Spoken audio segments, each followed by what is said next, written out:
पीठापुरमचं दर्शन झाल्यानंतर आपण कुरोपूरला आलेलो आहे।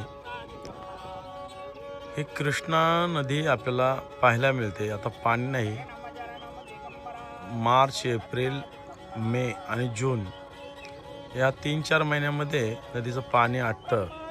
इतर वेळेस दुतर्फा ही कृष्णा नदी वाहत असते। आपल्याला बोटीने पलीकडे जावं लागतं। कुरोमपूरचं श्रीपाद श्रीवल्लभांचं हे मंदिर आपण पाहू शकतो।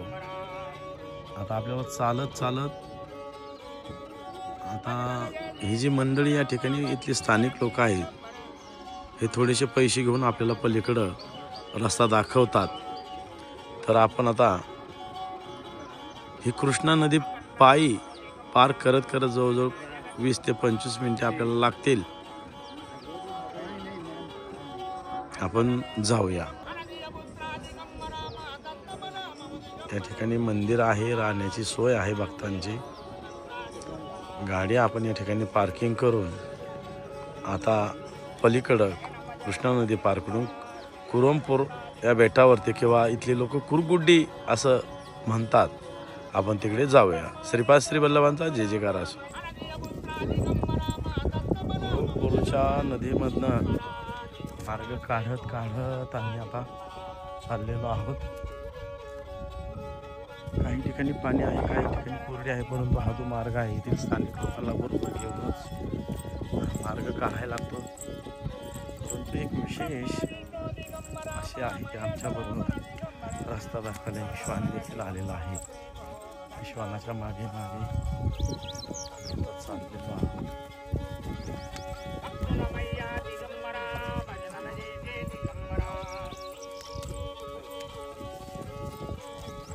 दिगंबरा दिगंबरा श्रीपाद वल्लभ दिगंबरा, ब्रह्मा विष्णु महेश्वरा श्री गुरुदत्ता दिगंबरा।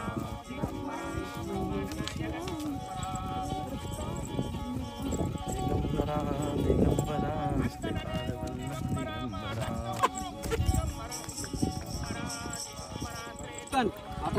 दिगंबरा दिगंबरा श्रीपाद वल्लभ दिगंबरा। पाण्यातून मार्ग काढत काढत वेदू आता पप्पांच्या कांद्यावरती बसलेला आहे। ह्या होडी आहेत, त्यावेळेस पाणी खूप असतं दुतर्फा, त्यावेळेस ह्या होडींचा उपयोग केला जातो। आणि आता आपण काही क्षणातच कुरगुड्डी या बेटावरती पोहोचणार आहोत। एक ठिकाणी थोडंसं पाणी जास्त असल्यामुळे आम्ही बोटीचा वापर केलेला आहे, परंतु जे श्वान आमच्या बरोबर आलेला आहे ते आता पोहत पोहत बरोबर आमच्या पुढे येणार। पाहता रस्ता दाखवत ते ह्या बाजूने पलीकडच्या काठावरनं अलीकडच्या काठावरती येत आहे। आम्ही बोटीचा जरी उपयोग जरी करीत असलो तरी हे श्वान असे मस्त पोहत पोहत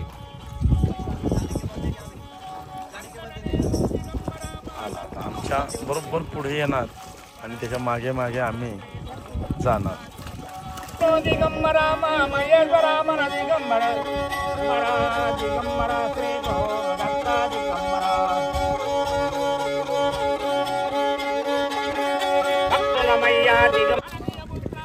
बरोबर कुरोमपूरची कृष्णा नदी पार करत करत आपण कुरगुड्डीच्या काठावरती आलेलो आहे। हा खूप मोठा पाषाण या नदीमध्ये आहे। त्याच्यामध्ये शिवालय, ओम नमः शिवाय महादेवाचे पिंड देखील या ठिकाणी याच्यामध्ये आहे। अनेक लीला या कुरोमपूरच्या कृष्णा नदीमध्ये घडलेल्या आहेत। मी आता पुढे सांगणार आहे काय काय इतिहास या ठिकाणी घडलेला आहे। पहा ईश्वर आम्हाला मागे दे मार्ग दाखवत आमच्या पुढं बरोबर झालेला आहे। आणि या ठिकाणी श्रीपादांचा मठ कुरोमपूरचा कुरगुड्डीला आपण पोहोचलो। अखेर कृष्णा नदी पार करून आपण कुरगुड्डी या बेटावरती आलेलो आहोत। जे आपल्या संगतीत श्वान होतं ते आता समोरच आपल्याला पाहायला मिळते। त्याचे धन्यवाद आम्हाला इथं सुखरूप आणून सोडल्याबद्दल।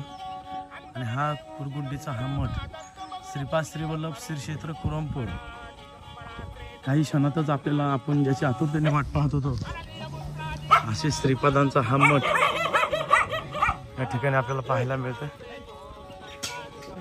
कृष्णा नदी पार करून आल्यानंतर मारुतीचं मंदिर आपल्याला या ठिकाणी पाहायला मिळतं. आपण दर्शन घ्या मारुती रायांचं. कारण प्रत्येक मंदिराच्या समोर दक्षिण साऊथ इंडियामध्ये किंवा दक्षिण भारतामध्ये बजरंगबलीचं खूप मोठं महत्त्व सांगितलेलं आहे. हे प्रवेशद्वार आहे कुरमपूरचं. श्वान आहे तिथं मस्ती करताय. ह्या 5 रूम आहेत.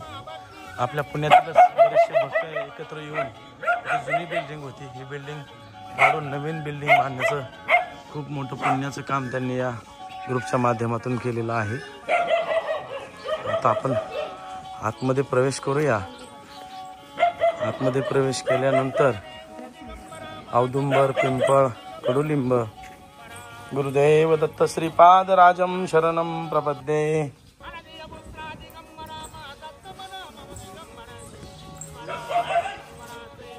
तटबंदी स्वरूप असं हे मंदिर आहे. या ठिकाणी हे औदुंबराचं झाड, औदुंबर, पिंपळ, कडुलिंब 4-5 प्रकारची वृक्ष या ठिकाणी एकत्र आलेले आहे. आणि बरोबर त्याच्या समोरच श्रीपाद श्री वल्लभांचं तपस्या भूमी म्हणून ज्याला संबोधलं जातं असं कुरमपूरचं मंदिर आपण काही क्षणात पाहणार आहोत. सोहळं परिधान केल्याशिवाय मंदिरामध्ये कुठल्याही पुरुषाला प्रवेश दिला जात नाही. हे मंदिर आहे. सोहळं घालून आपण प्रदक्षिणा प्रथमतः मंदिराला मारूया. या ठिकाणी पुजारी, अभिषेक, अन्नदान या स्वरूपातील पावती या ठिकाणी मंजुनाथ महाराज म्हणून आहेत. ते इथली सगळी देखभाल करत असतात. हा श्रीपाद श्री वल्लभांच्या मंदिराचा मेन कलश आपण या ठिकाणी पाहत आहोत.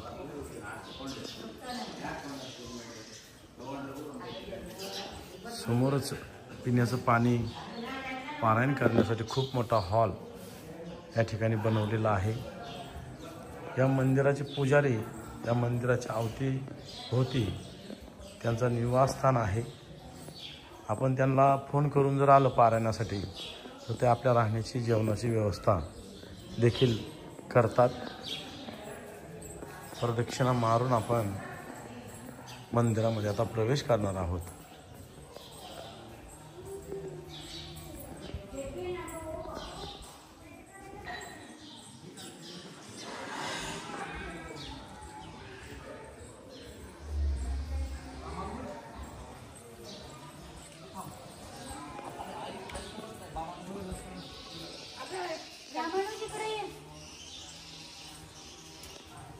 मंदिरात प्रवेश करूया.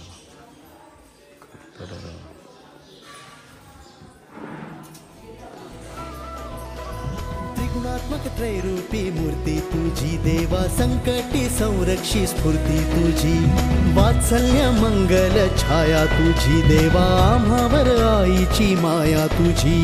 विश्वाचा करता तू, दुःखाचा हरता तू, सृष्टीचा अवघ्या तू पालनहार, आश्रय दाता तू, भीतांचा भ्राता तू, ये रे देवा लाव नौका तू पार.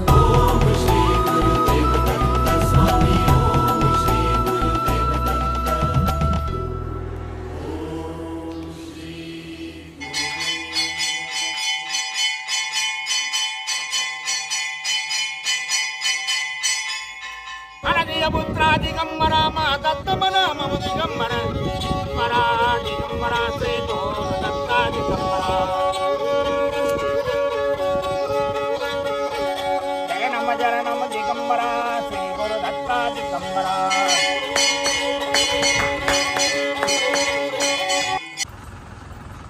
खूप मोठा असा हा वटवृक्ष आहे आणि या वटवृक्षाखालीच बरीचशी लोक श्रीपाद श्री वल्लभांच्या चरित्रामृताचं पारायण करण्यासाठी बसतात.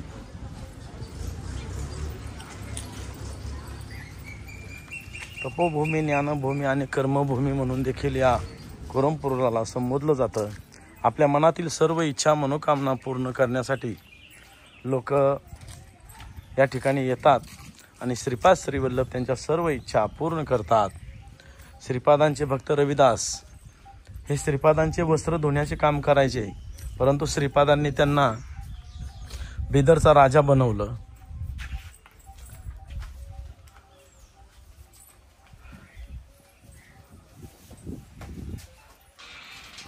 श्रीपाद श्रीवल्लभ 16 वर्ष पिठापूरमध्ये वास्तव्यास होते आणि 16व्या वर्षी ते पिठापूरमधून अदृश्य होऊन कुरमपूरला आले.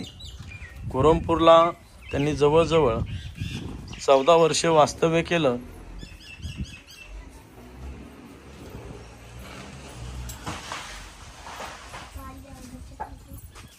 चौदा वर्षाच्या वास्तव्यामध्ये त्यांनी अनेक लीला या कुरमपूरमध्ये केल्या. मनुष्याला या बेटावरती पूर्वी राहण्याची परवानगी नव्हती. स्वतः श्रीपाद श्रीवल्लभ चरित्रामृताचे लेखक शंकर भट्ट आणि धर्मगुप्त ज्यावेळेस या कुरमपूरच्या बेटावरती आले, श्रीपादांनी त्यांना सुद्धा नदीच्या पलीकडे म्हणजे पंचदेव पहाड या ठिकाणी राहण्यासाठी, धर्मगुप्त आणि शंकर भट्ट सुद्धा पंचदेव पहाड या ठिकाणी मुक्कामाला जात असे. आणि पूर्वी रात्रीचे देवसुद्धा विमानातून या ठिकाणी श्रीपादांचं दर्शन घ्यायला यायचे. त्यानंतर हिमालयातील सिद्धपुरुष महापुरुष देखील रात्रीचे श्रीपादांचं दर्शन घेण्यासाठी कुरमपूरला येत असेल. हे अन्नक्षेत्र आहे कुरमपूरमधलं. आणि आता आपण टेंबेस्वामी यांच्या गुहेकडे जाऊ, ज्या ठिकाणी टेंबेस्वामी गुहेत बसून नामस्मरण करीत होते. या गुहेकडे आपण जाऊया. वासुदेवानंद सरस्वती म्हणजे आता टेंबेस्वामींची ही गुहा. या गुहेमध्येच टेंबेस्वामींना दिगंबरा दिगंबरा श्रीपाद वल्लभ दिगंबरा हा मंत्रजप मिळाला. खरं तर या गुहेला आज लॉक आहे, नाहीतर आतमध्ये जाऊन दर्शन घेता येतं.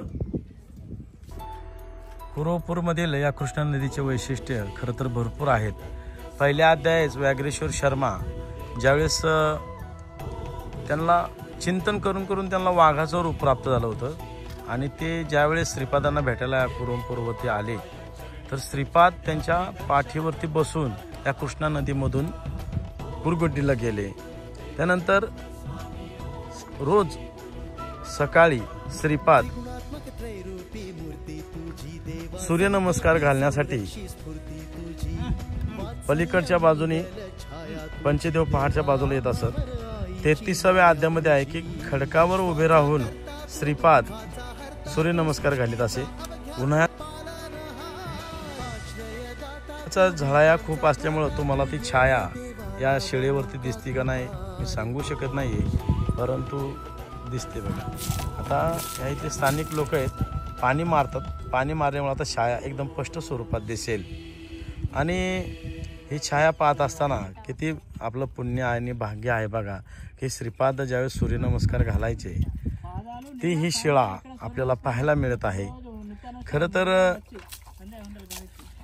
या कृष्णा नदीमधने श्रीपाद चालत असताना त्यांच्या पायागणिक म्हणजे जिथं जिथं त्यांची पावलं पडायची त्या पावलांच्या मागे कमळ फूल हे येत असत. प्रत्येक पावलाच्या मागे कमळाचं फूल येत असे. आता बघा पाणी यांनी मारल्यामुळं हा जो पाणी मारतो हा मुका आहे आणि बऱ्याच दिवसापासून लोकांना पलीकडे न्यायची आणायची सोय तो करत असतो. तो आता दाखवतोय आपल्याला श्रीपादांची शिळा दिसते बघा व्यवस्थित. श्रीपाद श्रीवल्लभांची शिळा हे सर्व पाहत असताना श्रीपाद श्रीवल्लभ अश्विन कृष्ण द्वादशी हस्त नक्षत्रावर महाप्रभू या कृष्णा नदीतच विलीन झाले. जवळजवळ त्यांचा हा प्रथम दत्त महाराजांचा अवतार 30 वर्षाचा 1320 ते 1350. 1350 मध्ये ते अश्विन कृष्ण द्वादशी हस्त नक्षत्रावरती या कृष्णा नदीत लुप्त झाले आणि 3 वर्ष ते शंकर भट्टांना या ठिकाणी आशीर्वाद दर्शन थोडक्यात दर्शन देत होते, आशीर्वाद देत होते. बहुतेक मंदिराची मंदिर बांधण्याचा संकल्प या ठिकाणी असावा. आता कडेने कॉलमचं काम या ठिकाणी झालेलं आहे.